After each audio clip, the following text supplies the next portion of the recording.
Karena dari evaluasi-evaluasi sebelumnya, di pemilihan sebelumnya itu ketika dibikin satu turun tangan daerah, satu suara itu satu orang satu suara, maka hasilnya akan berapa orang sih yang tertarik untuk menempati posisi direktur eksekutif ini, Ram? Jadi untuk yang daftar open recruitment itu ada sekitar yang bisa di-highlight adalah gimana caranya mereka merangkul turun tangan daerah gitu, karena beliau ini adalah eksternal turun tangan yang seharusnya notabene-nya ya tidak mengetahui apapun terkait turun berarti tangan. Ini tidak dari turun tangan daerah ya? Entah gimana caranya beliau ini mengetahui secara komprehensif permasalahan dari turun tangan daerah, solusinya, dan sekiranya apa yang bisa kita mitigasi.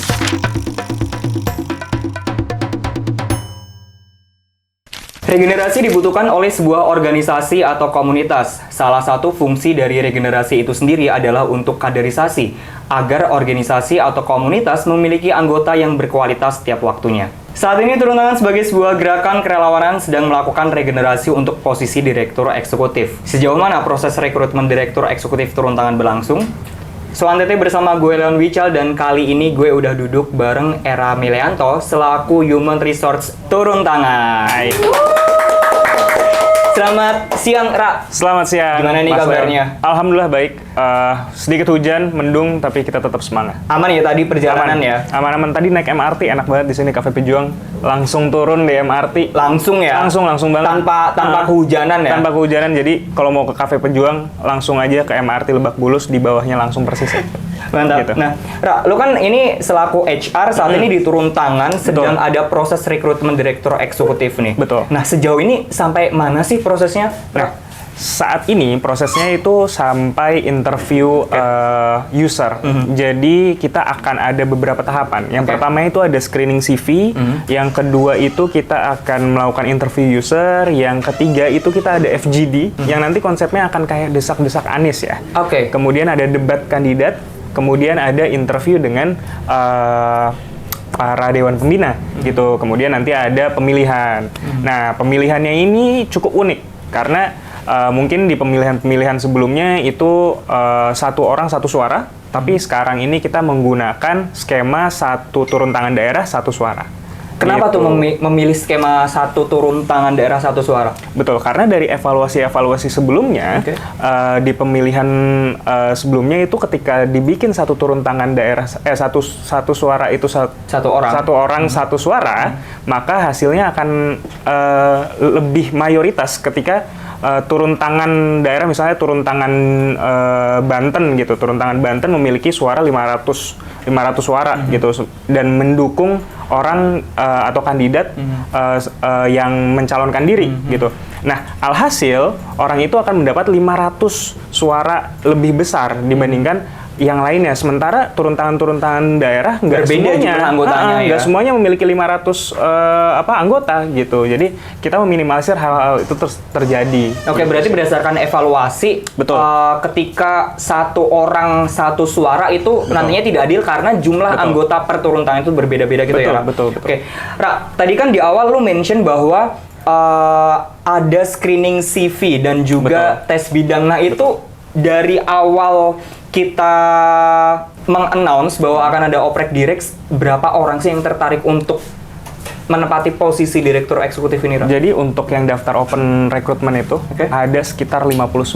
59 yang join, yang mendaftarkan diri ya di email turun tangan. Kemudian kita screening, habis itu jadi sekitar 19 orang.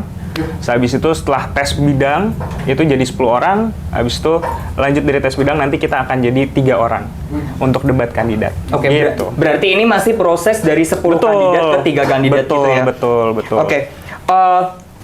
Sejauh ini gimana lu ngelibatin untuk teman-teman dari turun tangan daerah dan juga officer, karena kan direktur eksekutif nantinya akan merangkul ratusan ribu teman-teman turun tangan daerah dan juga membersamai teman-teman officer di kantor. Betul. Jadi untuk pelibatan dari turun tangan daerah, fasilitator dan juga officer itu kita libatkan di dalam panitia. Jadi untuk turun tangan daerah itu kita libatkan jadi panitia, jadi ada beberapa divisi gitu, ada tim acara, tim substansi, tim media dan juga tim operasional gitu ya. Kita libatkan untuk menjadi tim panitia di TT daerah. Kemudian untuk fasilitator itu kita libatkan sebagai tim substansi, yang dimana salah satu tugas dari fasilitator itu kan adalah pemanjangan dari turun tangan pusat gitu ya, pemanjangan tugas dari turun tangan pusat untuk bisa merangkul turun tangan daerah gitu ya. Dan alhasil kita perlukan pandangan mereka, pandangan bisa dibilang senior ini untuk bisa ngelihat kira-kira case-case apa yang perlu di-up di turun tangan daerah, sehingga kita jadikan fasilitator ini tim substansi gitu, sebagai tim-tim yang menyediakan pertanyaan gitu ya, menyediakan pertanyaan-pertanyaan dan juga menilai gitu kurang lebih. Berarti secara langsung para fasilitator ini ikut menilai ya, betul. Tidak hanya memberikan saran lalu kita pikirkan dulu, tapi mereka juga turun langsung untuk menilai gitu ya. Betul. Oke. Dari awal alus screening CV, tes bidang dan juga interview user dan sebagainya, sejauh ini kendala apa sih yang lu hadapi? Kendalanya ya, palingan kendalanya lebih ke koordinasi dengan panitia, Pak. Oke.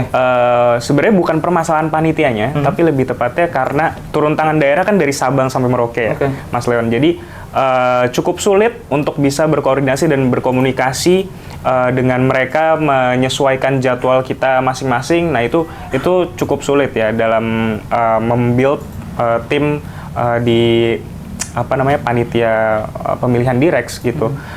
Selain itu juga memang kita mitigasinya gimana caranya, karena kita memiliki time frame yang berbeda-beda, kita mitigasi dengan cara hybrid dan juga online. Jadi nanti debat itu tim panitia akan tetap berjalan, tapi memang di belakang layar. Yang di Sabang atau di Merauke itu akan di belakang layar, tapi akan hybrid dan juga online. Untuk debat kalau nggak salah itu hybrid deh. Kalau nanti FGD itu akan online gitu. Oh, berarti kalau FGD full online, kalau debat hybrid. Betul. Oke, tadi gue udah mention untuk pelibatan turun tangan daerah dan juga officer nih. Kalau pelibatan dari Dewan Pembina sendiri nih, karena kan nantinya Direktur Eksekutif ini akan mengkomunikasikan apa saja pesan-pesan atau titipan-titipan dari Dewan Pembina ke teman-teman officer dan juga turun tangan daerah. Nah, bagaimana sih pelibatan dari Dewan Pembina sendiri?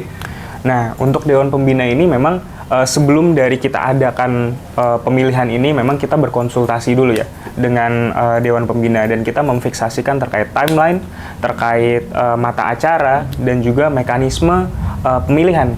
Jadi untuk mekanisme pemilihannya sendiri memang kita menetapkan itu 60-40. 60-40 rasionya, di mana 40 itu adalah hasil dari voting dari turun tangan daerah, sementara untuk 60 ini adalah dari Dewan Pembina, voting dari Dewan Pembina. Nah, mungkin pelibatan terkait Dewan Pembina ini memang kita libatkan dari awal, Mas Leon. Jadi sebelum ini ada juga sebenarnya ini dari Dewan Pembina yang menyatakan bahwa perlu adanya.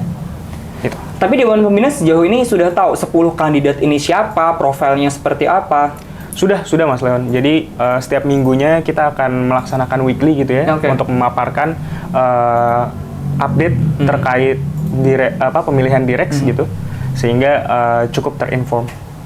Oke, dari 10 kandidat yang sudah menjalani interview user dan akan disaring jadi 3, ini kan pasti tidak semuanya dong dari turun tangan daerah. Nah, betul. Respon dari Dewan Pembina sendiri itu apakah memang harus turun tangan daerah yang menjadi, atau boleh dari eksternal yang lolos ke 3 besar, atau gimana?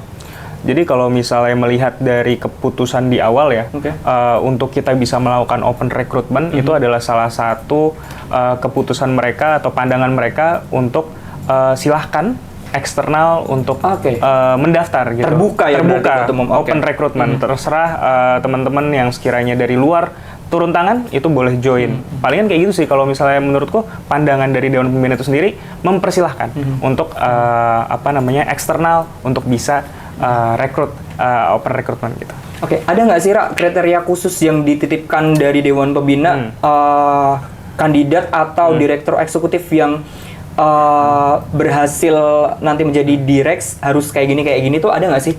Kalau sejauh ini sih nggak ada ya, Mas Leon. Jadi kita lebih ke menyarankan, ini ada beberapa kriteria Habis itu kita florin ke Dewan Pembina dan Dewan Pembina setuju, berarti kita langsung eksekusi gitu. Palingan sih kayak gitu ya, nggak ada arahan secara khusus. Oke. Gitu. Kalau dari teman-teman turun tangan daerah yang diwakilkan oleh fasilitator nih, ada nggak sih kriteria yang mereka inginkan dari sosok kandidat direktur eksekutif yang baru ini? Palingan yang bisa di-highlight adalah gimana caranya mereka merangkul turun tangan daerah gitu, karena melihat kita memiliki banyak sekali turun tangan daerah, namun ada beberapa turun tangan daerah yang vakum atau tidak aktif gitu ya. Nah, gimana caranya, mereka juga concern nih, gimana caranya untuk bisa mengaktifkan kembali mereka dan juga bisa memfasilitasi mereka gitu. Supaya aktif lagi. Supaya aktif lagi, supaya turun tangan daerah ini bisa berjaya, gitu lah istilahnya. Dari 59 kandidat terus disaring jadi 10. Lu nemuin nggak ada kandidat yang unik atau mungkin yang boom gitu, yang out of the box mungkin jawaban pas interview? Jadi mungkin ada 1-2 orang sih.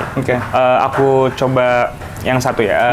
Pertama, jadi ada kandidat eksternal. Mas Leon, ini nggak bisa aku share ya namanya siapa. Namanya cuman beliau ini adalah eksternal turun tangan yang seharusnya notabene-nya tidak mengetahui apapun terkait turun tangan. Berarti ini tidak dari turun tangan daerah ya? Tidak dari turun tangan daerah. Jadi mereka tidak tahu terkait turun tangan.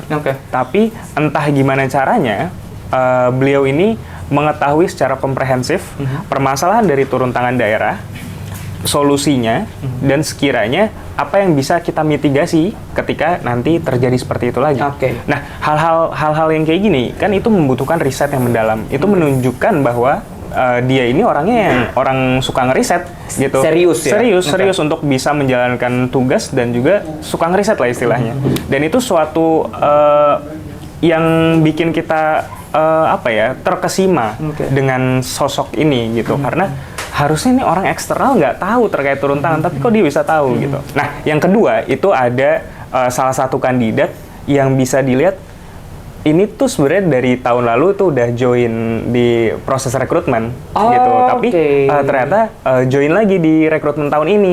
Nah, itu kan sebenarnya menandakan bahwa memang mereka ini pengen atau bersikeras gitu ya untuk bisa membangkitkan turun tangan sesuai dengan visi dan misi mereka gitu, dan persisten lah istilahnya. Kita juga melihat dari semangatnya untuk bisa open rekrutmen lagi ternyata gitu sih paling. Berarti ini kan dari 10 masih proses diskusi untuk jadi 3. Boleh di-spill nggak sih atau nggak boleh? Nggak boleh ya? Nggak boleh sih. Boleh ya? Ini masih on progress ya, Mas Leon. Nah, on progress ada target nggak sih? Kapan akan diumumkan tiga besarnya ini? Terus target nanti selesainya proses rekrutmen sampai proses pemilu tuh kapan gitu? Nah, jadi untuk timeline in general, jadi untuk kita bisa mempunyai direktur eksekutif baru itu setelah Lebaran, Mas Leon. Jadi sebelum Lebaran itu udah diharapkan untuk mempunyai nama. Kemudian nanti setelah Lebaran kita umumkan. Kayak gitu.